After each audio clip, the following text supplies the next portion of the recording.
Sakalayan Gunarnavasya Vande Guru Sri Charanaravindan.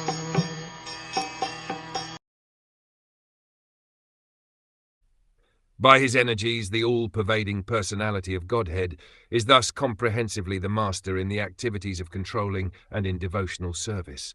He is the ultimate master of both nescience and factual knowledge of all situations. The word Vishva is significant in this verse. One who travels perfectly in every field of activity is called the Purusha or Kshetranya.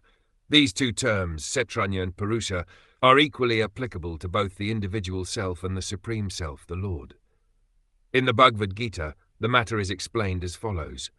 Kshetra means the place, and one who knows the place is called the Kshetrajna. The individual self knows about his limited field of activities, but the Supreme Self, the Lord, knows about the unlimited field of activities. The individual soul knows about his own thinking, feeling and willing activities, but the Supersoul, or the Paramatma, the Supreme Controller, being present everywhere, knows everyone's thinking, feeling and willing activities, and as such, the individual living entity is the minute master of his personal affairs, whereas the Supreme Personality of Godhead is the master of everyone's affairs, past, present and future. Only the ignorant person does not know this difference between the Lord and the living entities. The living entities, as distinguished from incognizant matter, may be qualitatively equal to the Lord in cognizance, but the living entity can never be equal to the Lord in full knowledge of past, present, and future.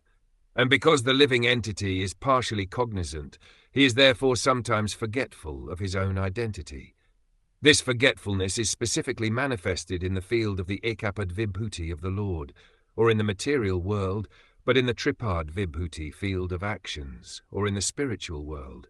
There is no forgetfulness by the living entities, who are free from all kinds of contaminations resulting from the forgetful state of existence. The material body is the symbol of the gross and subtle form of forgetfulness. Therefore, the whole atmosphere of the material world is called avidya, or nescience, whereas the whole atmosphere of the spiritual world is called vidya, or full of knowledge.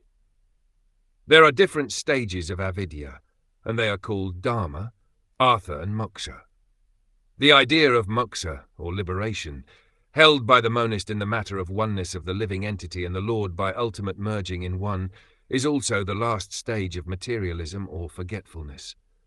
Knowledge of the qualitative oneness of the self and superself is partial knowledge and ignorance also, because there is no knowledge of quantitative difference, as explained above.